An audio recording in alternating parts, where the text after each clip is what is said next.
Hello everyone, good morning to all of you and welcome to online study point. दोस्तों, आज है 10 फरवरी और आज की इस वीडियो में हम 10 फरवरी से रिलेटेड करंट अफेयर के सभी इंपॉर्टेंट क्वेश्चन को कवर करेंगे।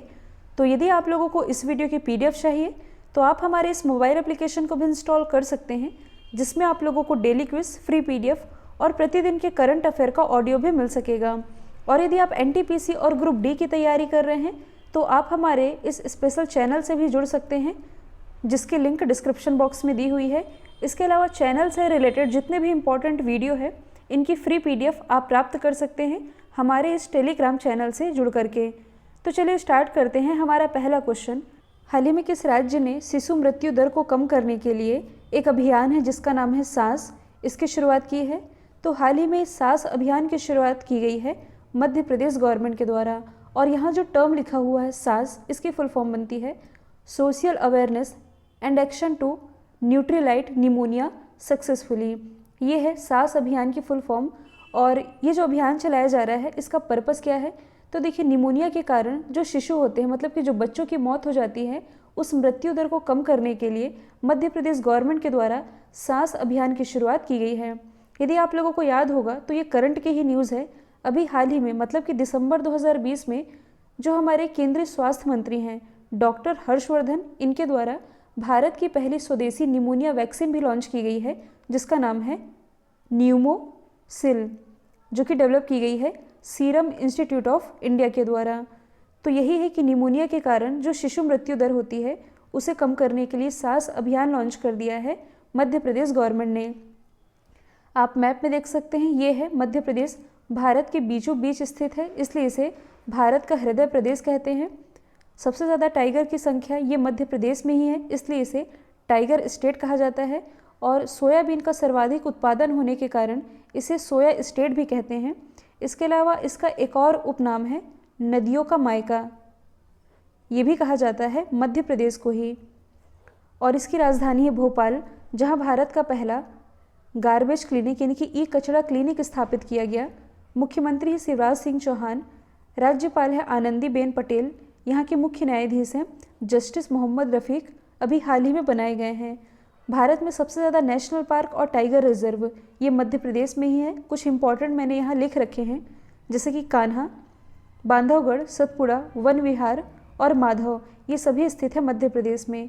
यहाँ से इम्पॉर्टेंट है बांधवगढ़ नेशनल पार्क या टाइगर रिजर्व, क्योंकि अभी हाल ही में, मतलब कि जो बांधवगढ़ टाइगर रिजर्व है, ये भारत का ऐसा पहला टाइगर रिजर्व बना है जहाँ हॉट एयर बैलून की सुविधा प्रोवाइड कराई जा रही है।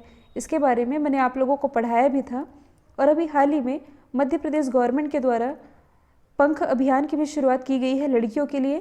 अभी हाल ही में, मतलब कि 24 जनवरी को जब राष्ट्रीय बालिका दिवस मनाया गया, इस मौके पर मध्य प्रदेश गवर्नमेंट के द्वारा पंख अभियान की शुरुआत की गई है।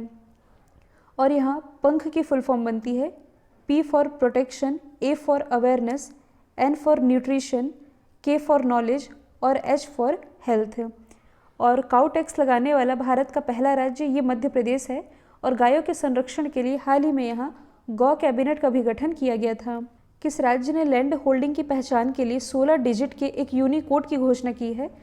तो लैंड होल्डिंग की पहचान के लिए ये जो 16 अंकों का यूनिकोड है, इसकी घोषणा की गई है उत्तर प्रदेश गवर्नमेंट के द्वारा। अब ये है क्या? तो इसे आप सिंपली एक लाइन में याद रख सकते हैं, जैसे कि आप लोगों के पास अपना अपना आधार कार्ड तो ज़रूर होगा। आप लोगों के आधार कार्ड में आप लोगों ने देखा भी होगा 16 डिजिट का कोड भी होता है, जिससे कि आप लोगों की आइडेंटिटी का पता चलता है। सेम उसी तरह से उत्तर प्रदेश में जो लैंड होल्डर्स हैं, मतलब कि जो ज़मीन धारक हैं, उनके पास कितनी ज़मीन है, ये आइडेंटिफाई करने के लिए उन्हें 16 डिजिट का एक यूनिकोड जारी किया जाएगा।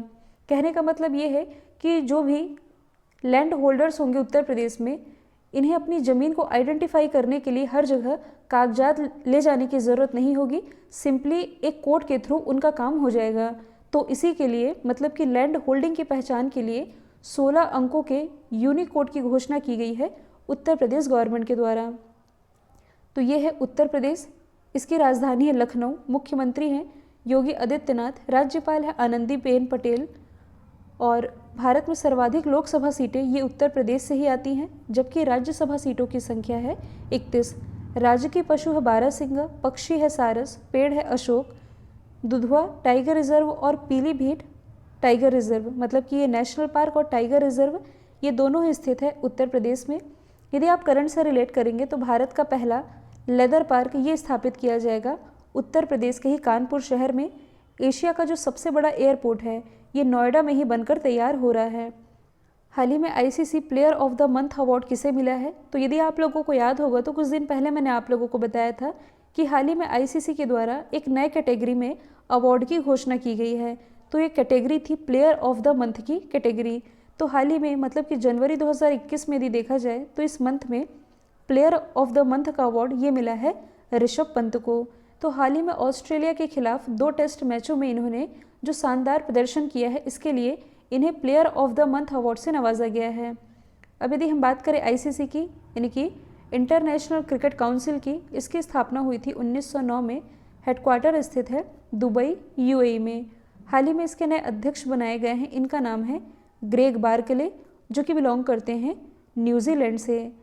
यदि हम अदर क्रिकेटरों के बारे में डिस्कस करें जिनका नाम अभी चर्चे में रहा है, तो हाल ही में जो विराट कोहली है ये हाल ही में इंडिया के मोस्ट वैल्यूएबल सेलिब्रिटी बने हैं। दूसरे स्थान पर है अक्षय कुमार।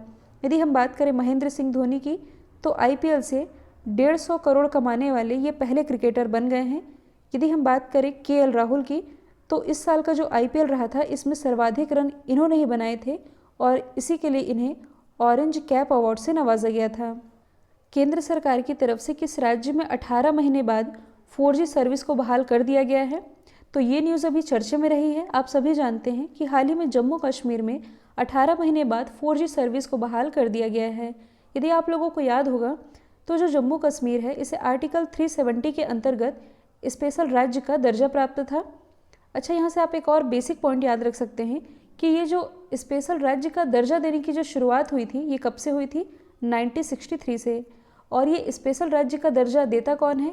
NAC, यानी कि नेशनल एडवाइज़र कमेटी, जिसके अध्यक्ष होते हैं प्राइम मिनिस्टर। तो यही है कि जो जम्मू कश्मीर है इसे आर्टिकल 370 के अंतर्गत जो विशेष राज्य का दर्जा मिला था इसे 2019 में समाप्त कर दिया गया था। तो यहाँ से आप एक और आर्टिकल रिलेट कर सकते हैं, जो हमारा आर्टिकल 19(1) है। ये क्या कहता है? आर्टिकल 19(1) के तहत हमें वाक और अभिव्यक्ति की स्वतंत्रता मिलती है, लेकिन जम्मू कश्मीर के नागरिकों के साथ ऐसा नहीं था। और ऐसा क्यों नहीं था? इसका रीज़न आप सभी जानते हैं, इन्हें काफ़ी सारी सुविधाओं से वंचित होना पड़ा था। तो यदि आप थोड़ा पीछे जाएंगे तो ये 5 अगस्त 2019 की बात है। मतलब कि 5 अगस्त 2019 से यहाँ सारी सुविधाएं बंद कर दी गई थी। मतलब कि जो इंटरनेट की फैसिलिटी है ये टोटल बंद कर दी गई थी।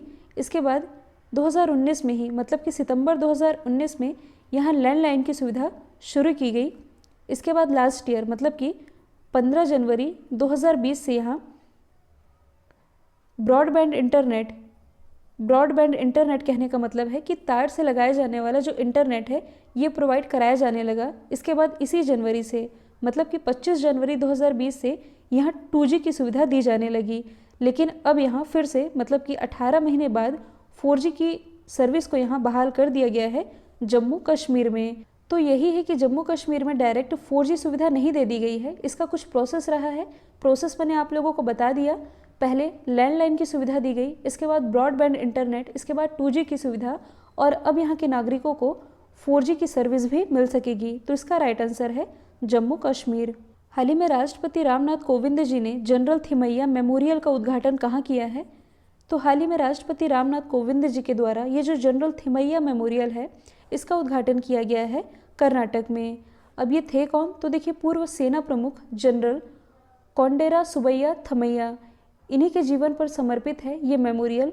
और ये जो जनरल थे ये 1957 से लेकर के 1961 तक भारत के सेना अध्यक्ष के रूप में ये काम किए हैं। और कर्नाटक के कोडागू में मतलब कि कोडागू जिले में इनका एक घर है, एक पैतृक घर है जिसका नाम है सनी साइड। तो इन्हीं के घर को संग्रहालय के रूप में बदला गया है और इसी का उद्घाटन किया गया है प्रेसिडेंट रामनाथ कोविंद जी के द्वारा। यदि आप लोगों को याद होगा तो कुछ दिन पहले मैंने आप लोगों को बताया था कि हाल ही में तमिलनाडु की जो राजधानी है चेन्नई, तो तमिलनाडु की जो पूर्व मुख्यमंत्री रही थी जयललिता, इन्हीं की याद में इनके घर को भी मेमोरियल के रूप में बदला गया है, जयललिता मेमोरियल। हाल ही में केरल के अलापुझा में भारत का पहला मजदूर संग्रहालय स्थापित किया जा रहा है। जिसके बारे में मैंने आप लोगों को बताया भी था। और दिल्ली से आप क्या रिलेट कर सकते हैं, तो दिल्ली में भारत का पहला वॉर मेमोरियल स्थापित किया गया है। हाल ही में विश्व व्यापार संगठन की पहली महिला महासचिव कौन बनी है, तो विश्व व्यापार संगठन यानी कि WTO की ये जो पहली महिला महासचिव बन गई हैं, इनका नाम है नगोजी अंकोजी-इविला। और यहाँ से सवाल ये भी पूछा जा सकता है कि हाल ही में WTO की जो पहली महिला महासचिव बनी है, ये किस देश से बिलोंग करती हैं, तो ये नाइजीरिया से बिलोंग करती हैं। तो ये WTO को लीड करने वाली पहली महिला तो बनी ही है, साथ ही पहली अफ्रीकी व्यक्ति भी बन गई हैं। इनका नाम है नगोजी अंकोजो-इविला। अब यदि हम बात करें विश्व व्यापार संगठन की यानी कि वर्ल्ड ट्रेड ऑर्गेनाइजेशन की, तो देखिए ये गेट का ही परिवर्तित रूप है।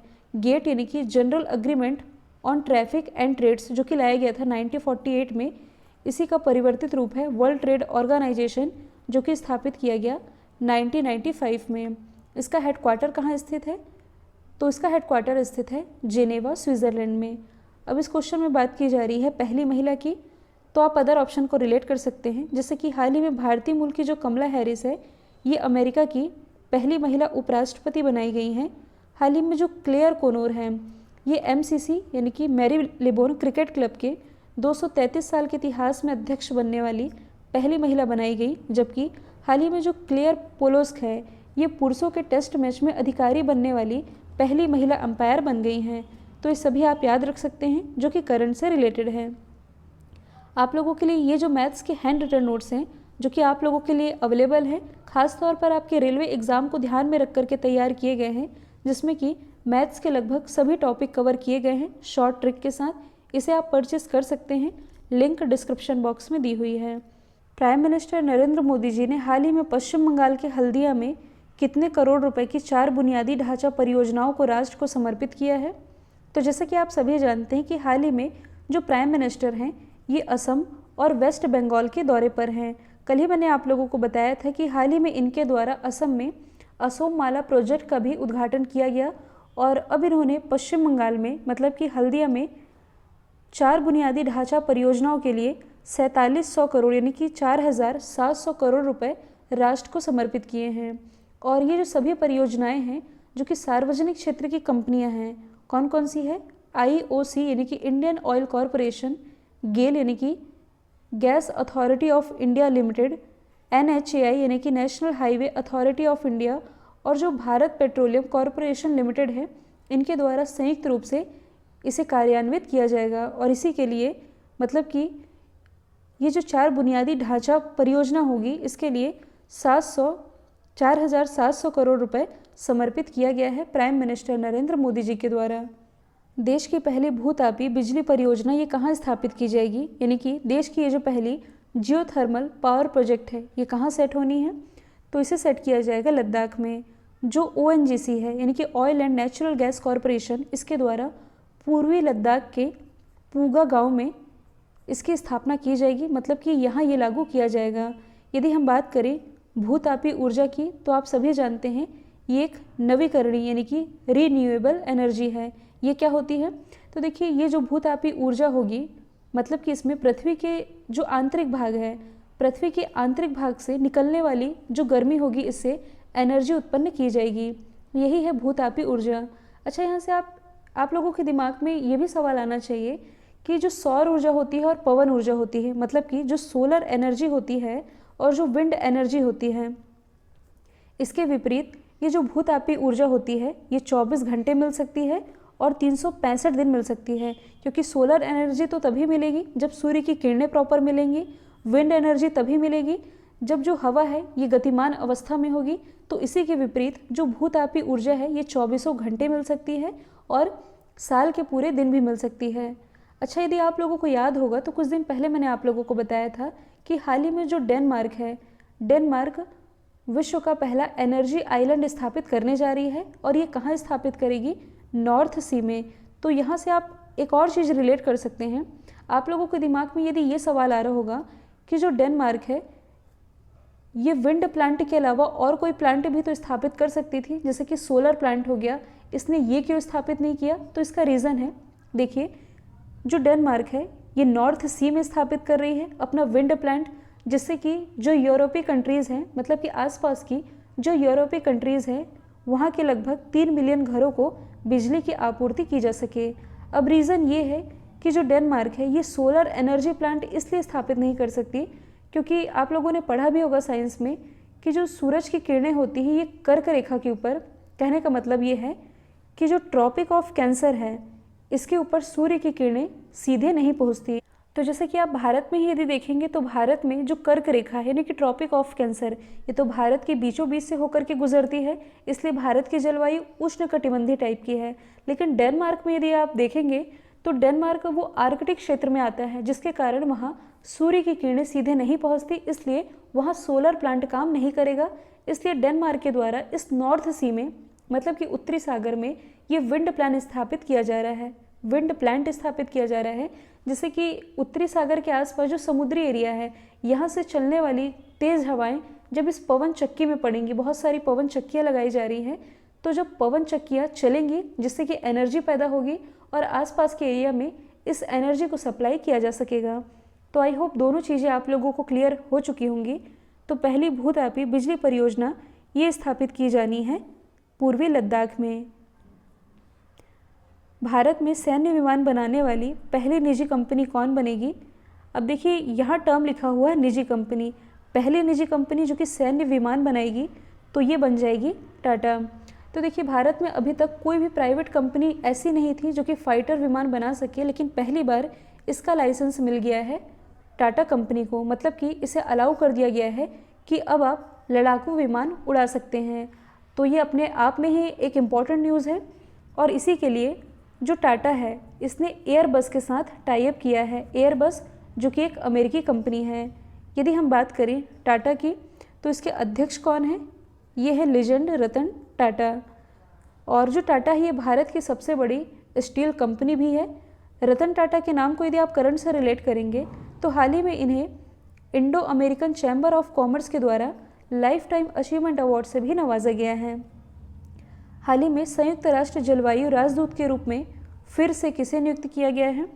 तो अभी तक इसके राजदूत थे माइकल ब्लूमबर्ग, जिन्हें अभी फिर से संयुक्त राष्ट्र जलवायु राजदूत के रूप में नियुक्त कर दिया गया है एंटोनियो गुटेरेस के द्वारा, जो कि यूनाइटेड नेशन के अध्यक्ष हैं।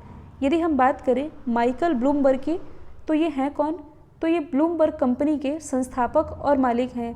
ब्लूमबर्ग कंपनी के बारे में मैंने आप लोगों को पहले भी बताया है, जिसके द्वारा हाल ही में एक डेटा रिलीज़ किया गया था ब्लूमबर्ग इनोवेशन इंडेक्स, जिसके अनुसार इस इनोवेशन इंडेक्स में टॉप पर रही है साउथ कोरिया, अपने देश भारत की रैंकिंग है 50वीं। इसी ब्लूमबर्ग कंपनी के संस्थापक और मालिक हैं माइकल ब्लूमबर्ग, जिनकी नियुक्ति संयुक्त राष्ट्र जलवायु राजदूत के रूप में कर दी गई है। अब यदि हम अदर ऑप्शन को डिस्कस करें जो कि कहीं ना कहीं अंतर्राष्ट्रीय संगठन से रिलेटेड है, तो एंटोनियो गुटेरेस ये यूनाइटेड नेशन के अध्यक्ष हैं।